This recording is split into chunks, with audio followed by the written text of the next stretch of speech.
still need humans? Not for most things. We'll decide. First, we've got population. The world today has 6.8 billion people. Now, if we do a really great job on new vaccines, healthcare, reproductive health services, we could lower that by perhaps 10 or 15%. We believe unbelievable progress can be made, both inventing new vaccines and making sure they get out to all the children who need them. And the benefits there in terms of reducing sickness, reducing the population growth, it really allows the society a chance. Is a huge source of emissions, and there's new ideas about genetics and direct seeding. With cows, you can vaccinate them, change the genetics. Most of the time you're online, you're going to want to be in an environment where the people are truly identified. That is, they're connected to a real-world identity that you trust instead of just people saying whatever they want.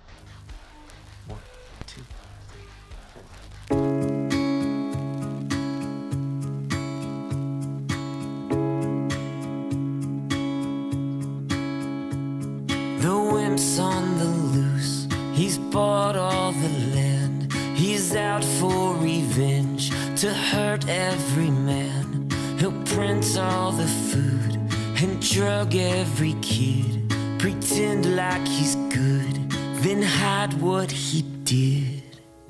Nobody's safe. Nobody's safe. Nobody's safe till we have gates behind the bars. The geek's in control, he's changed his disguise.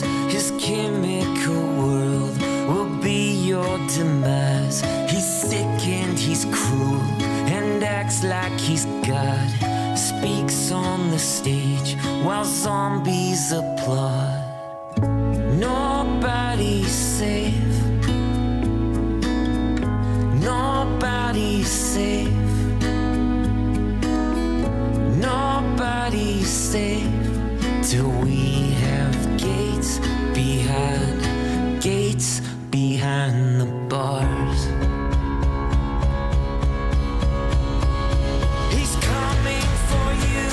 His plans at the door. He's climbed through the windows. He's part of the war. He deals in the dark and buys his own truth. He'll package it up and he'll sell it to you. All the sheep will believe, afraid they will die, trapped by the one who has wrapped them in lies.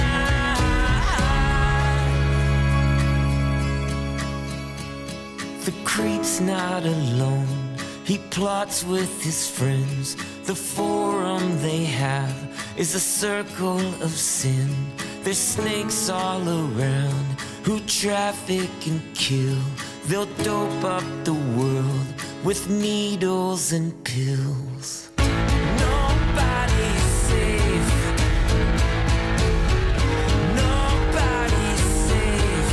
Hey, hey.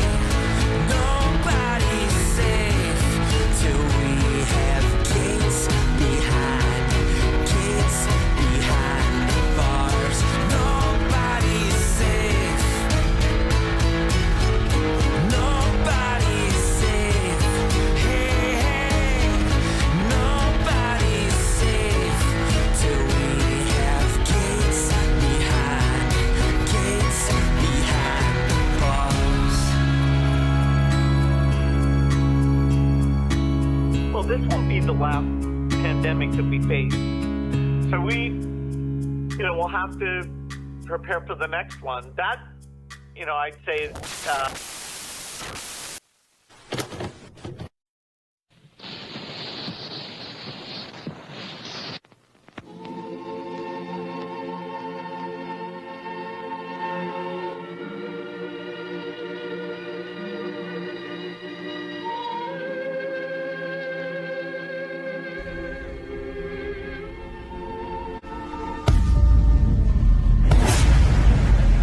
We are part of a global destiny. How can we change society? Actually, young nobody.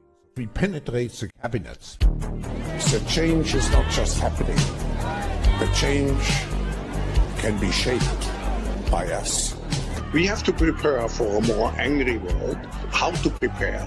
Take the necessary action to create a fairer world. I see the need for a great reset. So people assume we are just going back to the good old world which we had, and everything will be normal again. This is, let's say, fiction. It will not happen. There is only one way this pandemic is going to go. It's going to get worse and worse and worse. The next crisis is already waiting for us around the corner. It is the climate crisis already waiting for us around the corner. We appreciate power. What will it take to make you capitulate? We appreciate power. We appreciate power. Elevate the human race. Let it makeup on my face. We appreciate power. We appreciate power.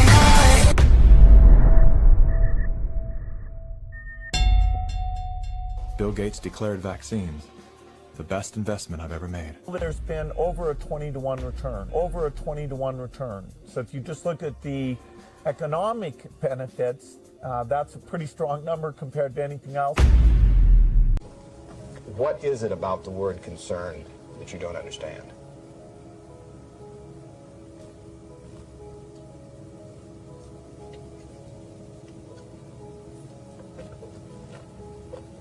I'm not sure what you mean by it. The Justice Department has charged Microsoft with engaging in anti-competitive and exclusionary practices designed to maintain its monopoly in personal computer operating systems. In a move to overshadow the negative press, Gates invested $100 million to set up the Bill and Melinda Gates Foundation. Overnight, Bill Gates transformed his public image from ruthless tech monopolizer to the world's most generous philanthropist. I'm pleased to announce that we're pledging an additional $1 billion to We had the chance to witness Bill Gates 2.0, the man you don't know. The rebranding campaign paid off. His net worth swiftly doubled, earning Bill Gates the title of richest man in the world. You've invested $10 billion in vaccinations over the last 2 decades, and you figured out the return on investment for that, and it kind of stunned me. Can you walk us through the math? In a Wall Street essay, Bill Gates declared vaccines the best investment I've ever made. There's been over a 20-to-1 return. So if you just look at the economic benefits, that's a pretty strong number compared to anything else. The Gates Foundation expanded rapidly into a massive, vertically integrated, multinational corporation, controlling every step in a supply chain that reaches from its Seattle-based boardrooms to the villages of Africa and Asia. Is the world's largest private philanthropy causing harm?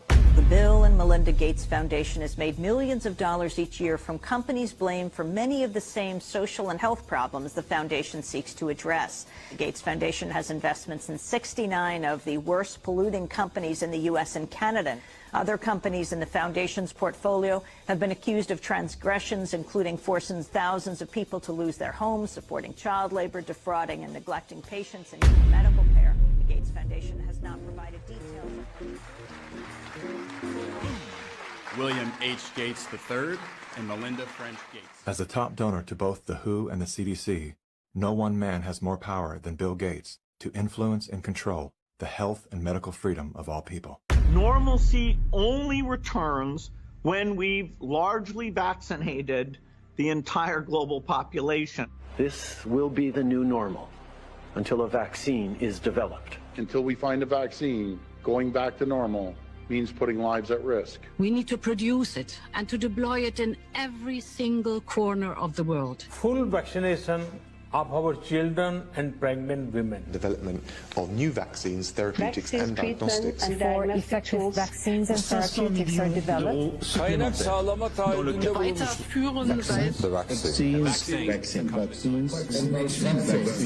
We've already bought the syringes. We already know where it's going to happen. We're thinking about what that's going to be. It's all part of this plan. Our military is now being mobilized, so at the end of the year, we're going to be able to give it to a lot of people very, very rapidly. In 1986, President Ronald Reagan signed the National Childhood Vaccine Injury Act, granting total immunity to vaccine manufacturers. After a decade of lawsuits related to vaccine injuries and deaths, vaccine makers were going bankrupt. In a move to coerce policymakers, vaccine companies threatened to stop making vaccines until they could be legally shielded from liability. To this day, when someone is injured or killed as the result of an adverse reaction, it is the U.S. taxpayers that pay for the damages.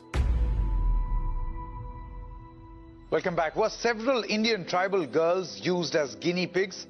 The report alleges that 2 American pharma giants' untested vaccine was administered to thousands of tribal girls without proper study and paperwork.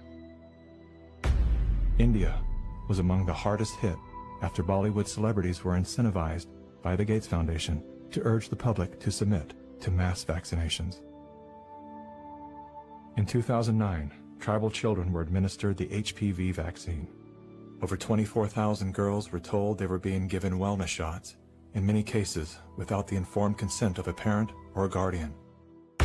The people that were administering these vaccines lied to the guardians of these girls and told the girls, oh, this is going to cure cancer, you're never going to have cancer. And these girls became severely injured. Some of them developed seizures, some of them developed cancer, and 7 girls died. And there was no insurance, there was no assistance for them. And the Gates Foundation denied that it had been clinical trials. And it was so bad that the parliament in India created a task force, they studied it, and they kicked out the Gates Foundation. But India is a barbaric country. Things happen here in a very barbaric way. But I was surprised to find an American organization operating in broad daylight, doing things in a very, very, let's say, Indian fashion. And so the route I took was that I want the whole procedure to be investigated. The Indian Parliament formed a committee, and it was to me a rather surprising move because you generally don't often have such a high-level inquiry into matters affecting poor people. And that was such an extraordinary report. I don't think Indian Parliament has ever come out with such a scathing report. And the government officials came up and said, we shouldn't have authorized this. We're sorry. We're not going to allow them again. And now they're back doing their same old tricks again. The good news is that human clinical trials can start as early as July 2020 for India's first COVID-19 indigenous vaccine that's been developed by Bharat Biotech. So you can imagine how the manipulation of the media, by the media, the manipulation of public opinion by leaders from all political parties unanimously saying, we want a vaccine. And the worst thing is they are taken as philanthropists, whereas what this actually is the acquisition of political and financial power. And I think the second most populous country with 1.3 billion people is going to be a good base for pharmaceutical companies to make a killing and also kill a lot of people in the process. Yes, I just find it a pity that we haven't been able to get any benefit for the girls who suffered, you know. It's so terrifying as to what they're actually doing with the world. We're taking things that are, genetically modified organisms, and we're injecting them in little kids' arms. We just shoot them right into the vein. A 2018 scientific study released in the International Journal of Environmental Research and Public Health concluded that over 490,000 children in India developed paralysis as a result of the Gates-supported oral polio vaccine that was administered between the years of 2000 and 2017. Using all the usual sleight of hand, U.S.-based media and fact-checkers rushed to bury this story. But thanks to the meticulous work of a team of Indian researchers and doctors, the inconvenient truth lives on the NIH.gov website. It's my honor to introduce Bill and Melinda Gates. Without any medical training, Bill and Melinda Gates founded the Global Alliance for Vaccines and Immunization, through which they fulfill their agenda to vaccinate the world. The foundation has been sued by the governments of some of the poorest and most vulnerable nations for causing serious harm through experimental vaccine programs. If you just look at healthcare workers around the world, they deserve to get the vaccine first. You know, here in the United States, really, it's going to be Black people who really should get it first, and many indigenous people. Vaccines were always taught to us that it was safe, it was healthy. This is things that we had to do. But given the position that I am in now as a state legislator, and looking at these studies and reviewing a lot of these studies, is very scary. And I want the African American community to open up their eyes. Of all the places that Mr. Gates could have gone in the world, why did he settle on Africa? It's not because he cares about people that look like me. He cares about an agenda. African bodies have been used as lab rats for many years for Big Pharma. They are using us for trials, they are using us for testing, but as an African, I say no more. Africans, they're tired of becoming the guinea pigs of the world. Their antennas are raised and they're telling each other all over social media. They're on high alert right now. There is a policy of the American government. It's called the Kissinger Report, which was produced in the mid-70s, and it explicitly states that the purpose of the foreign policy in Africa was to reduce the population, because they have great mineral resources there. At the time, Kissinger and those involved with the Carter administration wanted to shrink the population, make sure that the Africans do not develop and do not use the resources for themselves, because we in the States, we need them.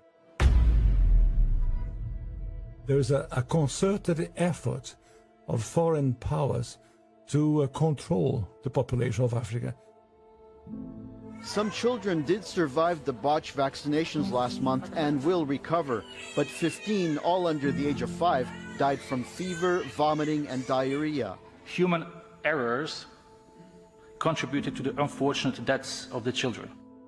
How can you believe Big Pharma, but not believe these parents when they tell you that their children have been injured by Big Pharma?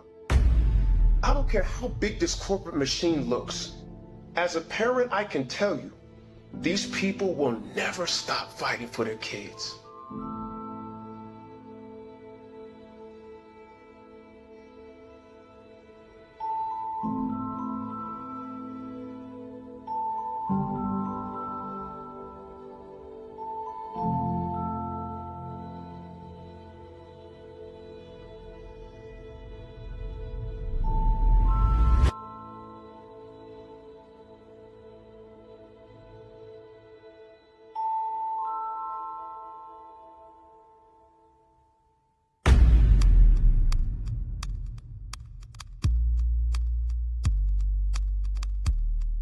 It would take hours to list all of the questionable initiatives that Bill Gates is involved in. Here's a few of the highlights. Gates is one of the key funders in the stratospheric-controlled perturbation experiment designed to block out the sun in an effort to control global warming by releasing massive amounts of calcium carbonate and other materials into the upper atmosphere. Critics, including environmental scientists, have called the project a global genocide experiment. Gates has invested over $1 billion in Earth Now's global surveillance project. The project will launch hundreds of satellites into space, which will allow for the 24/7 monitoring of all people everywhere. In partnership with MIT, Bill Gates has developed a new technology that allows vaccines to be injected under your skin along with your medical records. The Quantum Dot Tattoo will implant an invisible certificate that can be scanned by authorities using a cell phone app and infrared light. Eventually, what we'll have to have is certificates of who's a recovered person, who's a vaccinated person. So eventually there will be this digital immunity proof. The EPA recently approved an experimental use permit to Oxitec, a biotech company funded by the Bill and Melinda Gates Foundation. In an effort to fight malaria, Oxitec will soon release millions of genetically modified mosquitoes in various U.S. states. According to the NIH website, programs are being developed to allow human immunization via mosquito bite.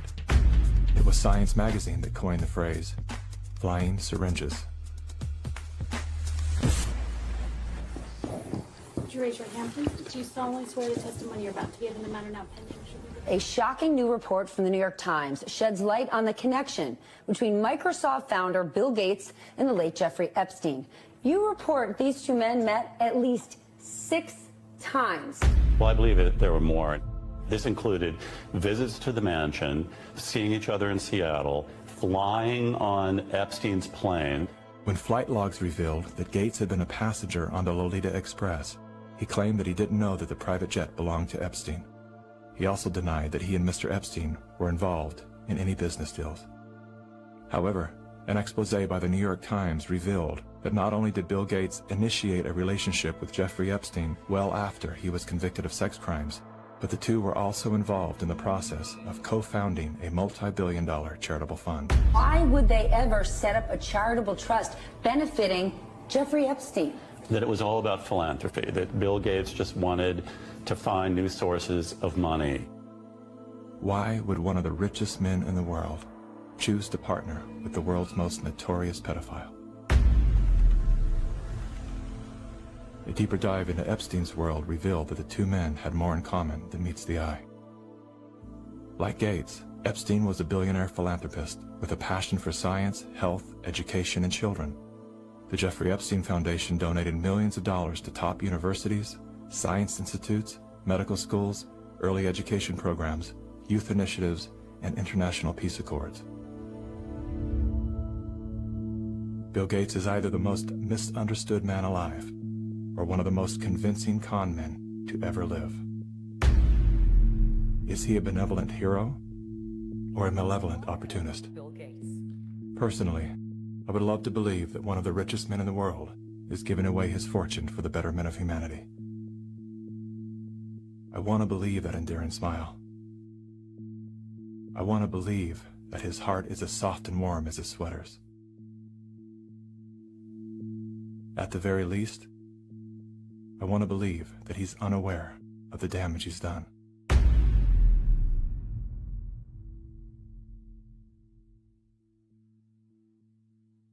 I'm happy to announce that we've discovered a vaccine. We no longer have to live in fear. Everyone can get back to their normal lives. It's the great hope galvanizing the world. A vaccine for COVID-19. But are we being sold a lie? After all, COVID-19 is the 7th coronavirus to strike mankind, and we've never found a vaccine for any of them. The shortest time anybody's ever found a vaccine against any disease that I'm familiar with is about 7 years. The average time is 20. To be talking about a magic bullet coming in months, it borders on the absurd. People like myself and Tony Fauci are saying 18 months. A year to a year and a half. If everything went perfectly, we could do slightly better than that.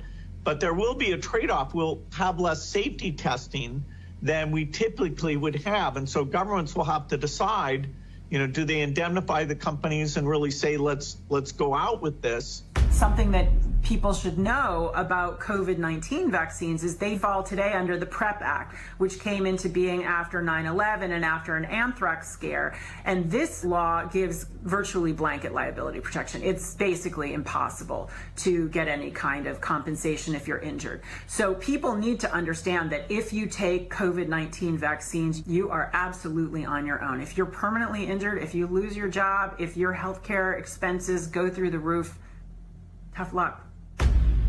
Volunteers all across the country began getting shots today as part of the final phase of testing for an experimental vaccine being developed by the NIH and the drug company Moderna.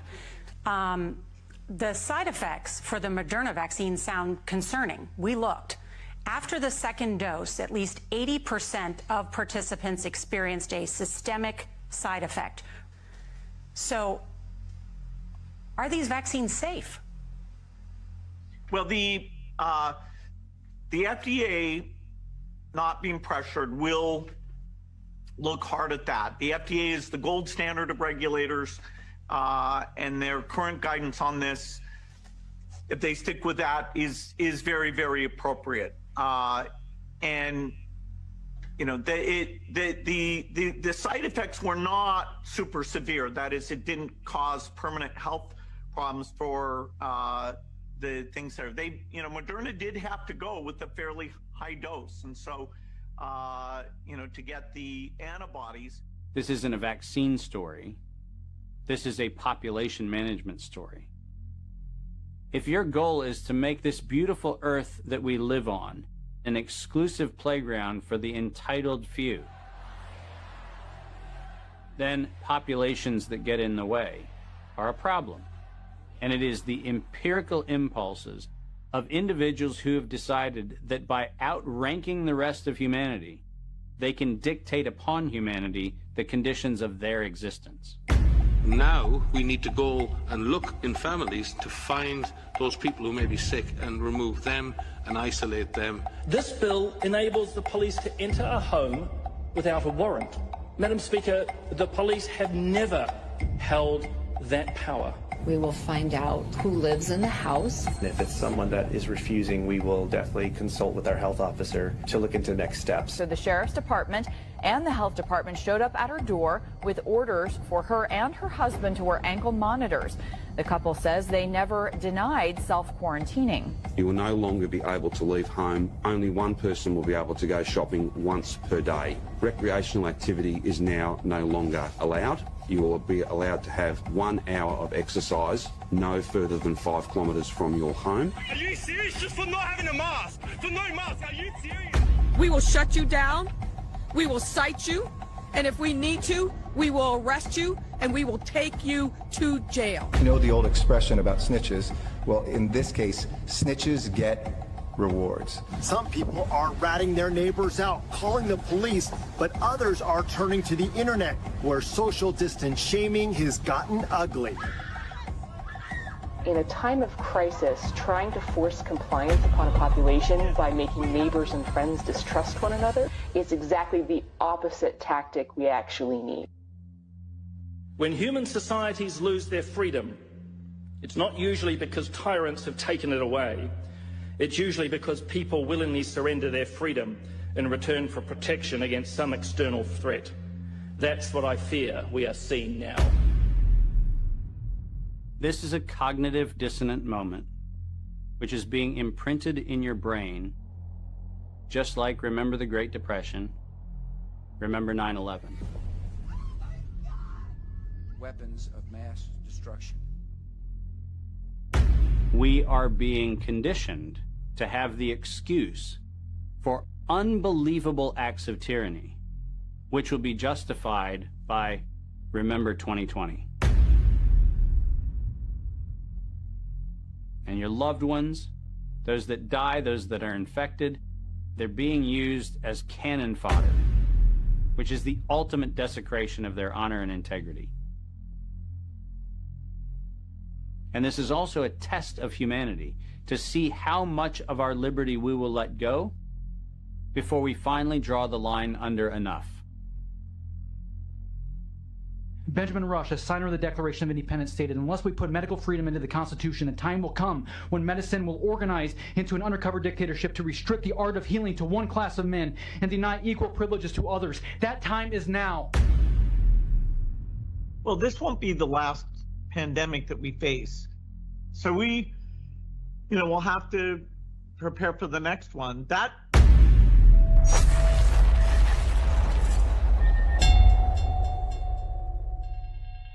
On Halloween, Joe Biden signs an executive order to exercise authority over the national defense stockpile.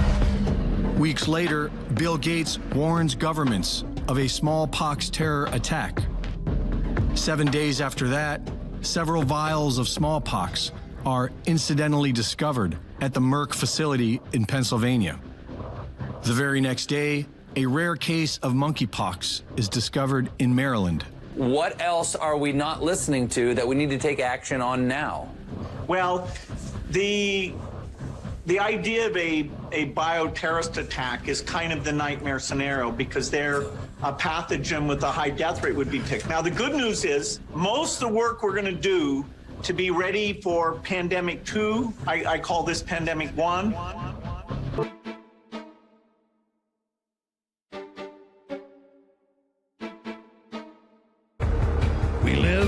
magical planet, hurtling through God's mind.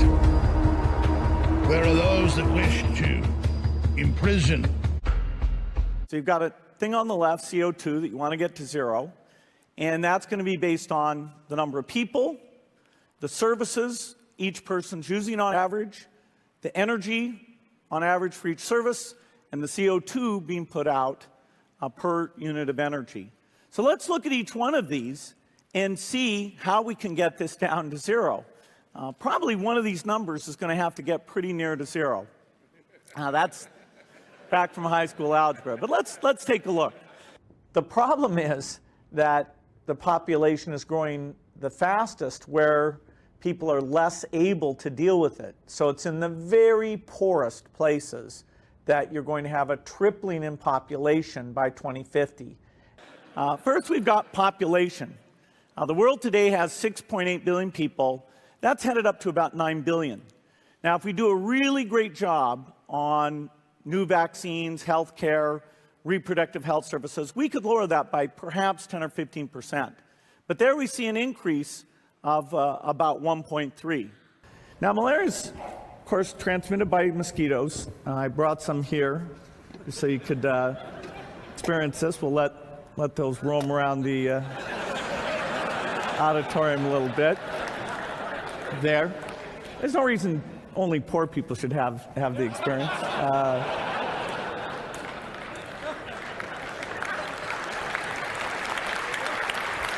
Those mosquitoes are not infected, but that's a trade-off society is making because of very, very high medical costs and a lack of willingness to say, you know, is spending $1 million on that last 3 months of life for that patient, would it be better not to lay off those 10 teachers and to make that trade-off in medical costs? But that's called... I've never seen one of those before. There are people whose gender might be a little bit of both or might even be neither. Some dress like torn demons to read to young children. Parents' rights are limited, and children protected from the parents when the parents behave badly. What? Yeah, that child molester gets What makes you think he's a child molester? Oh, he's a child molester, believe me. Every child... Gay little babies for the whole human race. Make a world we can live in where the one who you love's the... What? Happens bit by bit, quietly and subtly, and you go warn about San Francisco. Make him wear pleated pants, we don't care. Wing it, who make it up as they go along. And because figures like Rogan are trusted by people that don't trust much bigger than any single platform, Kate. But that's what's at the heart of this. Damn it, everything on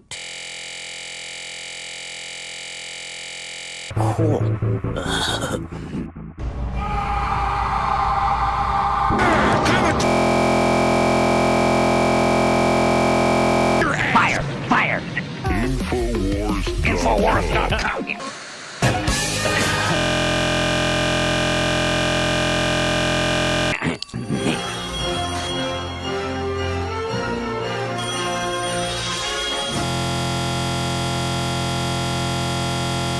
Hello? You piece of shit. You damn f***er. Listen, kid. You Stop pushing your shit. A few minutes later. We're gonna beat your... But I will stomp your head in if you start a fight with me, you thug scum. You think I'm a coward like you? 3 days later. Whoa!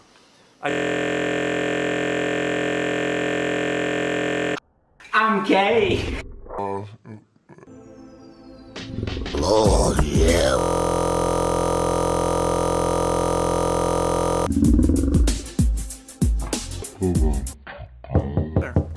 look at that. All right. Don't worry. Hello?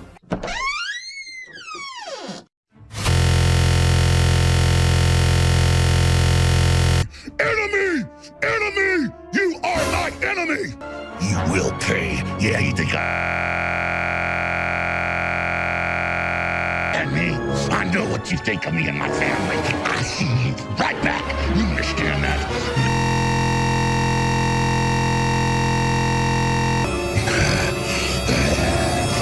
You will fall! You will not breathe! Or you! Whoa!